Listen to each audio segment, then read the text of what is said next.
Et maintenant, je reçois Liliane Piquion, qui est présidente déléguée à la commission développement économique à Cap Excellence. Bonsoir Madame Piquion. Bonsoir Monsieur Luce, bonsoir aux téléspectateurs et puis un bonsoir tout particulier aux entreprises de la Guadeloupe et notamment les entreprises du territoire de Cap Excellence. Alors, entreprises de ce territoire justement qui vont pouvoir bénéficier, si on a bien compris, de 2 semaines de conseils. Tout à fait. Ce matin s'est tenue l'ouverture officielle des rendez-vous économiques de Cap Excellence et je dois quand même dire que ce concept des rendez-vous économiques a été créé par la ville de Bémao, puis transféré à Cap Excellence dans le cadre du transfert des compétences à travers la loi Notré. Alors ce matin, nous avons pu rencontrer un certain nombre de chefs d'entreprise qui ont bien voulu nous développer leur art à travers un film, ce qui nous a permis de voir, de toucher du doigt les réalités de leurs problématiques, de leurs réussites, de leurs problèmes qu'ils rencontrent tous les jours au sein de leur entreprise, puisque vous savez bien que créer une entreprise, c'est le parcours du combattant, c'est un combat quotidien. Et sincèrement, ce matin, avec tous les partenaires, avec le président de Cap Excellence, nous avons été impressionnés par leur engagement entrepreneurial, par leur vision, par leur professionnalisme et vraiment, j'en suis très fière pour la Guadeloupe. Et justement, à travers ces rendez-vous économiques, nous voulons susciter d'autres vocations pour former nos entreprises, les informer, les conseiller, les accompagner. Ce sont nos missions principales pour faire en sorte de créer plus de richesses et in fine, bien entendu, vous l'aurez compris, des emplois. Est-ce que vous voulez aussi un développement économique homogène du territoire de Cap Excellence? Est-ce que c'est ce qui est visé aussi un peu? Oui, bien sûr. En tout cas, un développement économique équilibré, en complémentarité, en solidarité et surtout en coproduction. On ne va pas aller faire ce que fait une ville par rapport à une autre, mais il faut trouver un juste milieu en termes de complémentarité pour que chacun y trouve son compte. Mais quand on a 2 villes fortes comme Bémao, Abim, les plus importantes, et qu'on a Pointe-à-Pitre qui est en déclin, comment on fait pour équilibrer tout ça? Eh bien écoutez, Bémao et Abim, il n'y a pas de concurrence directe, osons dire les choses telles qu'elles sont. Il y a une complémentarité. On va voir les administrations, d'autres types de commerces que vous trouvez, que vous ne trouvez pas forcément à Bémao. Et de toute façon, il y a de la place pour tout le monde. Il faut que chacun trouve sa place dans l'harmonie, dans la compétence, ce qui est important. Maintenant, s'agissant de Pointe-à-Pitre, j'ai été très agréablement surprise d'entendre dire les chefs d'entreprise de Pointe-à-Pitre qui se sont exprimés et dire qu'ils ne quitteront pas Pointe-à-Pitre parce qu'ils aiment Pointe-à-Pitre et qu'il y a une jeunesse qui veut revenir, qui veut redynamiser, mais faudrait-il encore pouvoir diversifier et booster tout cela et moderniser un peu l'environnement de Pointe-à-Pitre. C'est ce qu'ils vont essayer de faire avec nous, parce qu'il ne s'agit pas de faire à leur place, mais de faire avec eux, avec nos conseils, avec nos partenaires, avec un accompagnement notamment de la CCIG qui est quand même tout à fait à Pointe-à-Pitre, et puis tous les autres organismes, l'État, le Cité Lab, on parle beaucoup d'économie sociale et solidaire. Eh bien, il y a on dit que c'est le nouvel Eldorado, le nouveau credo, ce sera l'économie sociale et solidaire. Pas de uniquement, mais entre autres, et ça c'est très intéressant parce qu'il y a un côté social qui est pris en compte pour ne laisser personne sur le bord de la route. Alors, est-ce que justement ces réflexions-là font partie des échanges qui ont lieu au cours de ces rencontres économiques? Tout à fait. Alors, ce sont des rendez-vous économiques qui seront très riches, tout comme ce matin à l'ouverture. Vous avez tous les jours des débats, des réunions avec des accompagnants, des spécialistes du droit, des chiffres, et des financements divers, de la fiscalité, comment booster une entreprise, quels sont les fonds qui peuvent être mis à disposition.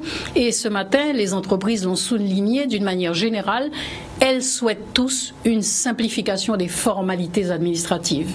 Alors bien sûr, on parle beaucoup de guichet unique, c'est ce qui s'est mis en place. La région est quand même le chef de file de l'économie. Eh bien, nous allons tout faire pour accompagner ces entreprises et les décharger des tâches qui sont un peu ingrates par rapport à leur savoir-faire pour leur permettre d'être plus sereins dans leur entreprise, de mieux la développer avec les différents spécialistes des différentes sections. Parce qu'on peut être un bon chef d'entreprise, mais un mauvais administratif. Mais tout à fait. Et puis, le petit entrepreneur, puisque c'est ce qui constitue la richesse de la Guadeloupe, ce sont quand même les petites entreprises. Voilà, TPE, PME. Voilà, TPE même, ouais. TPE surtout, ensuite PME. Donc, elles ont besoin d'être accompagnées, elles ont, comme on dit, un peu grossièrement le nez dans le guidon, donc elles n'ont pas le temps et elles n'ont surtout pas le savoir-faire toujours. Donc, information, formation, accompagnement, ce sont nos leitmotifs. Donc 2 semaines qui seront dédiées à ces chefs d'entreprise. Où doivent-ils se rendre pour bénéficier de tous ces conseils? Il y a beaucoup de choses. Déjà demain matin, le programme est très fourni. Vous aurez les ateliers de l'entrepreneur de 8h à 14h au pôle économie et tourisme à Bémao.